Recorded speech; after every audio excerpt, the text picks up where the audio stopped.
Good morning mga idol. Kamusta naman kayong lahat, mga idol? Tayo nagpapasalamat sa ating Panginoon at binigyan naman tayo ng panibagong araw. Ito mga idol, share ko sa inyo mga idol yung ating ginagawa mga idol. Kaya tayo minsan din nakapag share sa inyo ng mga video mga idol tungkol sa kaalaman mga idol tungkol sa pag-wiring ng motor at paggawa ng motor mga idol. So, dahil mga idol ay napaka-busy ng ating linya mga idol, kaya tulad dito mga idol, may mga chat mga idol. Ito mga idol, ito ay nagawan ko na siya kahapon ng attachment. Yan, kakabit natin dito sa ito mga idol ay karga nito ng tubig mga idol, yung mineral. Karga ng tubig ito. Kasi ito mga idol, mayroon tayong ginagawang top down dyan. Yan dito yan. Simulan natin yan, yung isang araw lang natin simulan yan. Yan yan, di ba natin natapos yan, di ba yan. Kasi nga, sinisingit na natin yung ating ginagawa. Kasi ito ba mga idol, ang i-share ko sa mga idol, ang ating main topic yan mga idol ay itong tricycle nito mga idol, ang ating isang subscriber mga idol. Ito siya mga idol, ang tricycle niya. Ito mga idol ay hapon na hinila lang ito mga idol dito sa atin, hinila lang papunta sa atin. Dahil ayun dito, nawala ito ng kuryente mga idol. So siguro hindi siya nakabayad sa Sukotiko kaya naputulan siya ng kuryente. Pero ito mga idol, umandar ito mga idol, okay na siya. Nakita natin yung problema yung mga idol, kaya kung bakit nawalan siya ng kuryente mga idol, bigla siya namatay sa kalsada. So nakita ko na mga idol, ang kanyang problema ito mga idol ay sa wiring siya pala mga idol. So yan, nagawa natin kapon yan, napandar natin to. So ang ating gagawin dito mga idol, dahil nag-message sa atin yung customer natin, yung meron dito mga idol na meron pala siyang CDI na dala ito mga idol, itong CDI na stock. So dahil yung dati mga idol ay diba ito yung ating budget na kinonvert sa 4 pin, yung nasira yung kanyang CDI. So ngayon bumili na siya ng CDI na saan ba yung stock CDI niya, bumili sa kapon ito. Yan, ito mga idol yung CDI na binili niya kapon. Ito yung standard ng City 100, itong badya. So ito mga idol ay balik standard itong gagamitin dito. Dahil ito yung naka 4 pin na mga idol, ang ating gagawin dito mga idol ay ating ibalik mga idol sa stock na CDI mga idol ng badya mga idol. So may dala sa kapon. So nag-message sa ating kagabi na ating din gagawin ay may CDI daw siyang dala dyan, sabi sa akin sa message niya. So balik natin sa standard mga idol. So kanya yung CDI mga idol.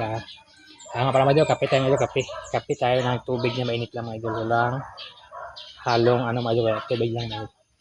Ganito lang mga idol ang ating nagabag umaga mga idol, ang ating kape ay tubig lang na mainit. So ito ang i-share sa mga idol, ang tungkol dito mga idol sa pagbalik mga idol ng standard na CDI itong City 100. Mamaya mga idol, share ko sa inyo mga idol to, kung paano natin gawin ulit ang pagbalik standard mga idol. Napaka-dali lang mga idol. So ito ang ating main topic mga idol, i-share ko sa inyo mga idol. So shout out nga pala dyan sa lahat natin subscriber, shout out sa mayroon ito, shout out kay Jaforms. So yung kanyang body number yan, kanyang tested. So okay na ito mga idol, mandar na ito. Kaya lang nag-message siya kagabi na i-back to standard daw kasi may CDI siyang dala ito. So ito lang gagawin natin ito mga idol. Balik natin sa dating CDI na daw mag-standard mo ulit ang kanyang motor. So yan mga idol, i-share ko sa inyo mamaya mga idol. Kaya ito nga ay naghahanap ng leasing kasi nga marami tayong gagawin mga idol. Yan, saka yun, tapos meron pa tayong dun sa ating shop sa labas, meron pa tayong gagawin doon na palit ng clutch lining, yung motor star na iniwan sa atin din kahapon, palit ng clutch lining. So kaya minsan mga idol, hindi tayo kapag share sa yung video mga idol dahil sa sobrang dami natin nagawa mga idol. Salamat sa Panginoon at hindi tayo nawala ng ginagawa mga idol sa araw-araw nating buhay mga idol. Hindi tayo nawalan ng nagawa. At yan mga idol, salamat din sa mga tao din pala nagpapagawa sa atin, sa may tiwala sa mga gawa natin at tiwala sa atin ng ubos. So yung mga idol, mamaya share ko sa inyo paano natin ikabit yung kanyang CDI na back to stock. Galing, ito naman galing sa 4 pin back to stock. Kung dati mga idol, stock to 4 pin, ngayon naman 4 pin to stock. So yun mga idol, share ko yung mga idol at busing ko yung aking inom na tubig na kape. Tayo magsisimula na mga idol. So yan, okay mga idol, start out. So ito na mga idol, tatanggal na yung kanyang side cover mga idol. So dito kasi mga idol, ito na yung CDI natin nag-edit mga idol. Ito yung CDI natin mga idol, ito yung kinonvert na profile mga idol, ito yung mga idol. Yan, ito yung CDI mga idol. So ayun mga idol, dahil back to stock tayo mga idol CDI mga idol, itong nabili natin yung customer mga idol ay tanggalin natin yung CDI. So ito yung gagawin dito mga idol, kundi tanggalin natin yung CDI na 4 pin dito sa kanyang socket mga idol. So bago yung mga idol, bago natin simulan mga idol, kung bago ko pala mga idol na padpad sa aking channel mga idol, huwag mong kalimutang mag-subscribe at pag-ipindot ng notification bell nang ma-update ka sa mga gagawin pang videos mga idol. So ito mga idol, testing natin yung ating 4 pin mga idol, kinabit mga idol natin mga idol.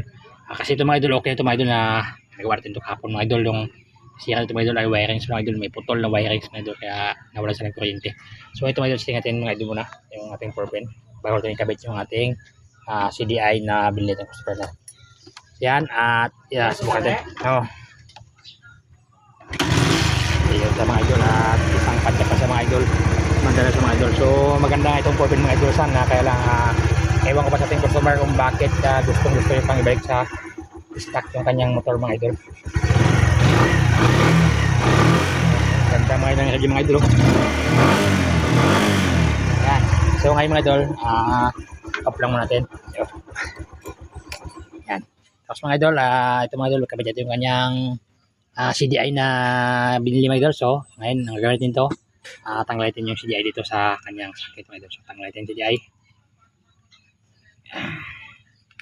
So tapos tayo nagka-video mga idol. Yan. Tapos salpak natin yung kanyang CDI na stock and nabili na CDI na itong CDI ito mga idol, replacement lang to. So yan, wait na. So mga idol, dito mga idol, sa socket ng CDI mga idol, dito sa kanyang wiring mga idol, ito yung kulay pula mga idol, yung ating pinutol natin mga idol, itong kulay pula. So tanggalin natin yan, tanggalin sa karugtong yan. Ayan. Yan, tapos mga idol, ito mga idol sa kanyang harness mga idol, itong kulay pula na kadugtong yung dati mga idol, ito yung pinutol natin dati. So ngayon, pagdugtong natin ulit mga idol, pagbalik natin, pagdugtong natin ulit yung kulay pula na tinanggal natin. So mga idol, kabit ko lang, dugtong ko lang. Ayun, at nakabit natin yung kanyang CDI mga idol. So napagdugtong natin yung kulay pula dati mga idol, ito yung kulay pula dati na pinutol natin, nag-convert na ng 4 pin. So ngayon, ating ibinalik sa pagkadugtong yung mga idol, at subukan natin mga idol ngayon, nakabit natin yung CDI niya na binili bago. So ngayon mga idol, subukan natin pandarin yung motor niya mga idol. So yan, ito tayo natin on, tapos ajak mga idol, at umandar na sa mga idol, umandar na.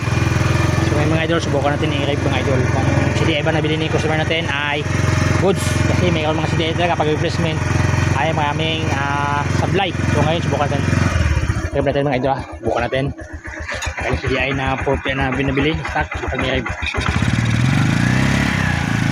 Ayun, mapansin yung mga idol, ang under yung mga idol ay putol-putol mga idol. So ibig yung mga idol short or hindi mga idol, yan, para sa mga matay mga idol, short sa kuryente ang ating motor mga idol. So feeling ko mga idol, ito CDI na nabili ni Bruce na replacement ay may inang klase talaga. So ganun talaga pag bumili ka ng CDI talaga pag replacement. So mas mabuti pang mag 4 pin ka na lang. So kagaya nito, ayun kung napansin natin mga idol, i-grab natin ang ganda na kanyang minor, pag i-grab natin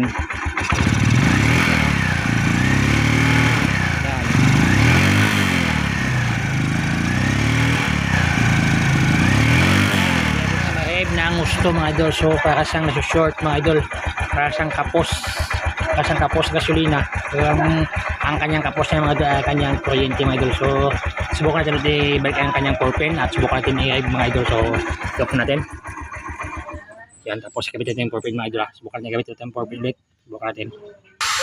So ayan, nakabit natin yung kanyang 4 pin ulit, tapos nanggalit yung kadugtong ng kulay pula. Tapos ito na dito ating dito ulit itong ating kinabit na wire sa pinag natin dito ulit sa kanyang kulay pula. So subukan ulit pandaran ulit mga idol. Ay pandaran ulit.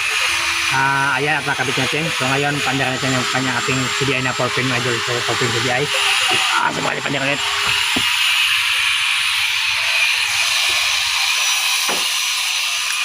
On, pause, subukan yung pandarin at subukan yung red kung saan bang magandang CDI yung gamitin. Yan. Ngayon subukan natin yan mga idol, kakabit yung ating 4 pin. So ngayon subukan natin i-rev yung motor mga idol. Yan mga idol, mas maganda ang haba ng 4 pin kaysa yung kanyang nabiling CDI na replacement. So sa may CDI nya. So ngayon antayin ko lang yung customer ko mga idol at ating isa din sa kanya mga idol na mas maganda lang ang gamit natin ay 4 pin mga idol kaysa itong nabili niya mga idol kasi itong nabili mga idol replacement mga idol ay may nang pasi talaga mga idol. So wala talaga hindi natin pwedeng gamitin ito dahil nga pag ginamitin ito pinaka-post talaga sa mga idol, pinaka-post under niya para siyang nasa short sa gasolina. So ngayon antayin ko lang yung customer mga idol at antayin siya na ang ating kabit lang ay ang kanyang 4 pin mga idol. So ganun lang mga idol ganun lang mga idol ang mga kapag-idol ang pag back to stock mga idol yung ginawa natin kanina yung kaya lang ito natin yung back to stock mga idol kasi nga yung kanyang nabiling CDI ay mahina. So ngayon ito back to 4 pin ulit tayo, hindi tayo back to stock, back to 4 pin ulit. So hanggang dito lang mga idol sana may gusto ka sa video mga idol at kung gusto mga idol huwag niyong kalimutang mag like at mag share mga idol. Salamat sa panood at kalbis sa ating lahat mga idol.